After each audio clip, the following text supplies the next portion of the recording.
Naquele tempo, Jesus ergueu os olhos ao céu e rezou, dizendo: Pai Santo, eu não te rogo somente por eles, mas também por aqueles que vão crer em mim pela sua palavra, para que todos sejam um. Como tu, Pai, estás em mim e eu em ti, para que eles estejam em nós, a fim de que o mundo creia que tu me enviastes. Eu dei-lhes a glória que tu me deste, para que eles sejam um, como nós somos um, eu neles e tu em mim, para que assim eles cheguem à unidade perfeita, e o mundo reconheça que tu me enviaste, e os amastes como me amastes a mim. Pai, aqueles que me destes, quero que estejam comigo onde eu estiver, para que eles contemplem a minha glória, glória que tu me deste, porque me amastes antes da fundação do universo. Pai justo, o mundo não te conheceu, mas eu te conheci, e estes também conheceram que tu me enviaste. Eu lhes fiz conhecer o teu nome, e o tornarei conhecido ainda mais, para que o amor com que me amastes esteja neles, e eu mesmo esteja neles. Palavra da salvação. Glória a vós, Senhor. Nós estamos já nesses últimos dias do tempo pascal. Celebramos domingo passado a ascensão do Senhor. Nós que antes celebramos a Páscoa, a ressurreição, depois Jesus ressuscitado se manifesta, aos apóstolos durante 40 dias. Depois Jesus sobe ao céu e diz para os apóstolos: permanecei em Jerusalém, até o cumprimento da promessa. E os apóstolos permanecem ali no cenáculo, em oração, por 9 dias, até 50 dias depois da ressurreição, a promessa se cumpre, Pentecostes, o envio do Espírito Santo. E esses 9 dias de oração é onde se inaugura as novenas, Você pode perguntar, por que a gente católico faz novena, De onde surgiu isso? O próprio Jesus. A primeira novena da história da igreja foi a novena de Pentecostes. Foi esses 9 dias que os apóstolos permaneceram em oração no cenáculo, esperando a vinda do Espírito Santo, reunidos com Maria, na expectativa desse Espírito Santo, da promessa de Jesus para eles. E a promessa se cumpre. E ali, nós estamos aqui nesse contexto do próprio cenáculo, onde Jesus, antes de sofrer a paixão, a morte, ele tem a última ceia. E ali Jesus está nesse último discurso com os apóstolos. Nós ouvimos e temos escutado nessa semana a oração sacerdotal de Jesus. Jesus que consagra, os apóstolos, dá a eles esse dom, o dom do sacerdócio, o dom de agir na pessoa do próprio Cristo, consagra-os na verdade. E é bonito hoje ver no Evangelho Jesus que rezou por quem? Por você. Hoje Jesus reza por todos aqueles que irão crer nele. Para quê? Para que todos sejam um, assim como ele e o Pai é um. E a igreja celebra nessa semana, que antecede Pentecostes, a semana de oração mundial pela unidade dos cristãos. Porque quem gera comunhão, quem gera unidade na igreja e na sua casa, na sua família, é o Espírito Santo, é a oração, é o Espírito Santo que nos faz um só, um com Deus, um com o Pai, uns com os outros. É essa graça de ser igreja, de ser família, de estarmos unidos num só Espírito, num só coração. E o contrário disso, desta comunhão, desta unidade, é a divisão. Nós olhamos hoje a primeira leitura, São Paulo, ali já está prestes a ser condenado, e eles estão querendo acusar São Paulo, né? E São Paulo, muito astuto, muito inteligente, lança uma questão que coloca ali fariseus e saduceus brigando. Eles acabam esquecendo de São Paulo e começam a brigar uns com os outros, porque Paulo afirma que está sendo condenado porque ele acredita do quê? Na ressurreição da carne, porque está pregando Cristo e Cristo ressuscitado. E aí os saduceus, eles não acreditavam na ressurreição, não acreditavam em anjos. Os fariseus, alguns sim, outros não. E aí começa a divisão, a discussão. E ali Deus não age na confusão, Deus não age na divisão. Um exemplo disso, contrário ao cenáculo, contrário a Pentecostes, é Babel. Nós pegarmos Gênesis capítulo 11, nós vamos ver quando ali o povo quis construir uma torre para poder chegar ao céu por suas próprias forças.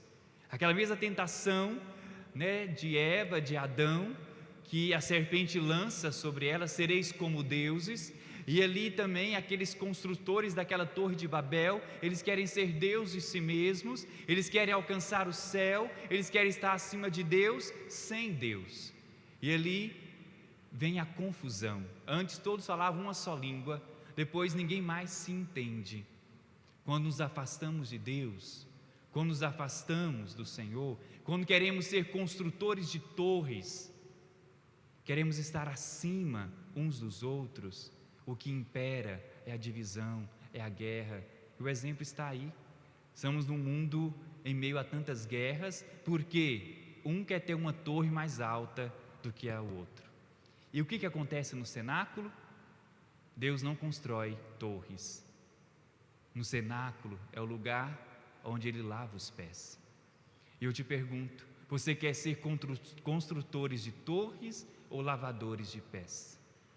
Construir torres nos divide, lavar os pés nos une. E Jesus, sendo Deus, Ele não fez da sua condição de Deus, mas se esvaziou, né? Se aniquilou, se abaixou. E ali no cenáculo, Ele se inclina para lavar os pés dos discípulos. E aquele gesto de humildade de nosso Senhor, né, de amor, gera comunhão, gera unidade. E o cenáculo é isso, é lugar de lavar os pés. O cenáculo é o lugar também do mandamento do amor. É lá que Jesus diz para os discípulos: amai-vos uns aos outros como eu vos amei. É lá também onde Jesus parte o pão, celebra a Eucaristia. É o lugar do sacrifício, do amor, da antecipação do mistério da cruz. E é também no cenáculo o lugar da oração, onde os apóstolos vivem com Maria esses 9 dias de oração à espera de Pentecostes. E quando o Espírito Santo vem, o que acontece? Todos, embora falando línguas diferentes, todos se compreendem no seu próprio idioma. Babel é confusão, ninguém se entende, porque um quer ser maior do que o outro. Estão construindo torres. O cenáculo abriga quem é menor que o outro, quem serve mais, quem ama mais, quem é mais humilde, quem se entrega mais. E ali o Espírito Santo age pela força da oração, da comunhão. E ali mesmo cada um falando a sua língua, todos compreendem. Vamos ver, né, no próximo domingo o relato do Evangelho de Pentecostes, na segunda leitura, quando Pedro fala e todos que estão ali, de todos os lugares, romanos, persas, e todos compreendem no seu próprio idioma. Nessa missa da família eu te pergunto, o que a sua casa tem sido? Babel ou cenáculo? Na sua casa você tem feito a experiência de lavar os pés uns dos outros? De amar como Jesus nos amou, de se unir nessa experiência bonita de novena, de oração, à espera do Espírito Santo, clamando a graça de Deus? Ou tem sido lugar de confusão, onde ninguém se entende, onde ninguém escuta um ao outro, onde não há diálogo, não há escuta, onde há confusão, porque não estamos preocupados em lavar os pés uns dos outros, mas em construir torres, em sermos estarmos um acima do outro. Por isso, a unidade dos cristãos, ela começa na nossa própria casa, a sermos um como família, né? Como casal, filhos, pais, viver esta unidade, né, que é fazer da sua casa um pequeno cenáculo, fazer da sua casa o lugar de lavar os pés uns dos outros, fazer da sua casa o lugar do amor, do sacrifício, do partir o pão, do se dar, como Cristo se deu a nós na cruz. Fazer da sua casa o lugar da oração, lugar do clamor, onde o Espírito Santo vem e gera unidade. Nós estamos nessa novena de Pentecostes, hoje é o 7º dia. Queria convidar nós a nos unirmos, fazermos pequenos cenáculos e assim fazermos da nossa casa, da nossa família, um cenáculo, um lugar de oração, aonde gera em nós comunhão, unidade e não divisão. Convido nós a ficarmos em pé. Nós podemos ir formando pequenos grupos, né, tendas, cenáculos de 5 pessoas. Quem está aí próximo de você, pega na mão, forma um círculo assim de 5 pessoas, isso. Pequenas famílias, pequenos cenáculos de oração. E assim como os apóstolos permaneceram 9 dias reunidos naquele cenáculo, junto com Maria, rezando, esperando e clamando o Espírito Santo. Nós possamos hoje fazer essa mesma experiência. Estamos nesse tempo, é tempo de oração, é tempo de nós nos unirmos para poder aprender com Jesus a sermos lavadores de pés, aprender com Jesus a amarmos e assim podermos fazer aquilo que Jesus nos pede: permanecei em Jerusalém, permanecei no cenáculo, em oração, em vigília, em clamor, até que venha o Espírito Santo. E assim, né, unido aí com esses irmãos, segurando as mãos uns dos outros, você também é trazer no seu coração a sua família.